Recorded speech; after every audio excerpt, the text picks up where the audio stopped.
మనం కూడా పెడదాం అడ్వకేట్ అని పైసా చేసి ప్రామినెంట్ అడ్వకేట్ అని.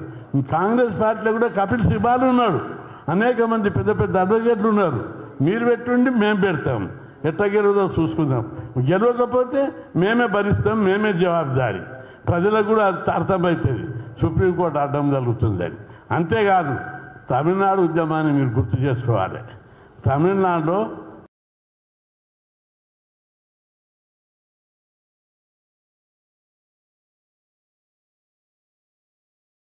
రిజర్వ్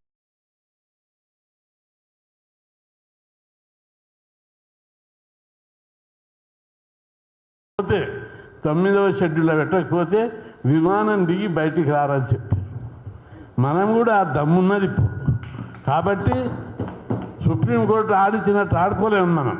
అనుకూలమైన వాతావరణం ఉన్నది, అనుకూలమైన ప్రజల యుద్ధం వాతావరణం ఉన్నది. మనం దీనికి సరైన గైడెన్స్ ఇవ్వాలి. పెద్దలందరూ కూడా చర్య బాగా స్పందించి చొరవ తీసుకుంటే తప్పనిసరి అవుతుంది. ఇప్పటికే ఎట్లున్నా పరిస్థితి ఎట్లున్నా రోజు ఉద్యమాలు చేస్తూనే ఉన్నాం. హాస్టళ్ళకు బిల్డింగ్లు కట్టాలి. మీకు అది కూడా చెప్పాలి ఒక పాయింట్. మనకు 300 కాలేజ్ హాస్టళ్ళు పెట్టించుకున్నాం కొట్లాడి 330 బీసీ గురుకులాలు పెట్టించుకున్నాం. ఒక్క గురుకుల పాఠశాలకు సొంత భవనం లేదు. సిగ్గుందావిలకు హాస్టళ్ళ కంటే అద్దానం ఉన్నాయి. బీసీ కాలేజ్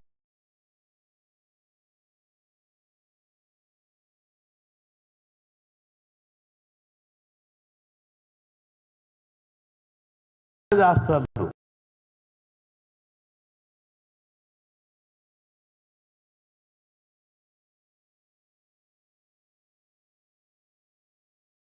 చక్కగా ప్రగతి భవన్లోకి పెట్టారు. బిస్తలు తీసుకుపోయి ఉంచుతా అని చెప్పారు. మీరు అందరూ దానికి మనోళ్ళని కదిలించాలని కూడా నేను విజ్ఞప్తి చేస్తున్నా. పార్టీలు కూడా రావాలి.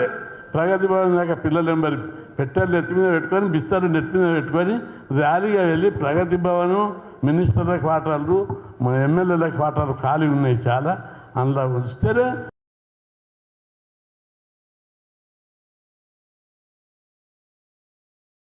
సమస్యకు పరిష్కారం. అనేక రకాలుగా ప్రభుత్వం భూములు అమ్ముతా ఉంటుంది. ఖాళీ జాగాలు మొత్తం అమ్మడానికి ప్రయత్నం చేస్తున్నారు. మాకు బిల్డింగ్లకు మేము పోయి కేంద్ర ప్రభుత్వాన్ని అడిగాం, హాస్టళ్ళకి ఇట్లా ఒక బిల్డింగ్ లేదంటే ప్రధానమంత్రి లెవెల్కి దిగొచ్చారు. మీరు స్థలాలు తీసుకొని రండి, మేము 80% గ్రాంట్ ఇస్తాం, ఫ్రీగా ఇస్తామన్నాం. చెప్పినాం, 10 సార్లు చెప్పినాం. సీఎంకి చెప్పినాం, మంత్రులకు చెప్పినాం, ఆఫీసర్లకు చెప్పినాం. స్థలాలు ఇవ్వడం లేదు. వాళ్ళు అమ్ముకునికే ప్లాన్ చేస్తున్నారు. అంటే మీకు ఎంత చిత్తశుద్ధి ఉంది బీసీల మీద అని ఈ విషయాల లోపల మీకు ఎగ్జాంపుల్ చెప్పాను. ఈ రిజర్వేషన్ల విషయంలో ఈ సమయంలో మనం ఇట్లా పోరాడకపోతే చరిత్ర మనం క్షమించదు. ఇంత మంచి ఉద్యమం మళ్ళీ రాదని కూడా మీ అందరికి గుర్తు చేస్తున్నా. ఇక్కడ మనకి ఈ ఉద్యమంలో సక్సెస్ అయితే పార్లమెంట్లో చట్టసభల రిజర్వేషన్లు బీసీ బిల్లు కూడా పాస్ అవుతుంది, పునాది అవుతుంది. దానికి మనం బీసీలకు చట్టసభలో పెట్టాలని 20 ఏళ్ళ నుంచి కొట్లాడుతున్నారు. వాళ్ళు కదులుతలేరు. మహిళా బిల్లు పెడుతున్నారు కానీ బీసీ బిల్లు పెడతలేరు. ఇక్కడ ఈ బిల్లు పాస్ అయితే తప్పనిసరిగా పార్లమెంట్లో బీసీ బిల్లు కూడా చట్టసభల అసెంబ్లీ పార్లమెంట్ రిజర్వేషన్లు కూడా వస్తాయి. దానికి ఇది పునాది అవుతుంది. కాబట్టి ఈ సబ్జెక్టు మనోళ్ళకి అర్థం కాలేదు. ఇంకా ఇది జీవోలు తీయాలి, నోటిఫికేషన్లు వేయాలి అనేది అర్థమైతలేదు. మనం మరింత వివరంగా రాజారాంకు నేను అభినందిస్తున్నా. ఇప్పుడు మనం ఈ మీడియా ద్వారా ఈ సందేశాన్ని ప్రజలకు తీసుకపోతే ఎట్లా గవర్నమెంట్ ఎట్లా మోసం చేస్తుంది, ఏ విధంగా అన్యాయం చేస్తుందో ఇప్పుడు అర్థమవుతుంది. బీహార్లో చేసి పెంచి పార్లమెంట్కి పోలేదు. వాళ్ళు జీవో తీసిరు, నోటిఫికేషన్ వేసారు, భర్తీ చేశారు. అదేవిధంగా అనేక రాష్ట్రాల్లో కూడా అట్లే చేస్తారు. ఇక్కడ నువ్వు నీ ప్లాను నువ్వు ఇక్కడ జీవోలు తీసి నోటిఫికేషన్ అయ్యి తర్వాత మేము చూసుకుంటాం, మేము కొట్లాడతాం, మీరు కొట్లాడదాం. గ్రౌండ్ ఉంది గెలవడానికి. విద్యా ఉద్యోగాల రిజర్వేషన్లు స్థానిక సంస్థలకైతే ఇంకా బలమైన ప్రతిపాదిక ఉంది. కాబట్టి పెద్దలందరూ చొరవ తీసుకొని రాజారావు, నారాయణ గారు, సిద్ధేశ్వర్ గారు, ఈ పెద్దలందరూ ఇంకా కుల పెద్దలతోటి అందరితోటి మాట్లాడి ఈ సమయం లోపల సందర్భం వచ్చినప్పుడే కొట్లాడాలి. ఎందుకంటే వానలు పడ్డప్పుడే విత్తనాలు పెట్టాలి. మృగశిర కార్తీక విత్తనాలు పెడితే వర్షాలు ఉంటాయి, పంట వంతుంది. నువ్వు ఈ ఎండాకాలంలో పెడితే విత్తనాల దండు మసాలా దండుగా అన్నీ ఖాతమైపోతాయి. ఇప్పుడు సందర్భం ఉంది, బీసీల వాదం ఉంది. సరే, ప్రభుత్వాలు పార్టీలు చెడగొట్టడానికే చూస్తాయి, కానీ ప్రజలు ఆ విధంగా వినడానికి సిద్ధంగా లేరు.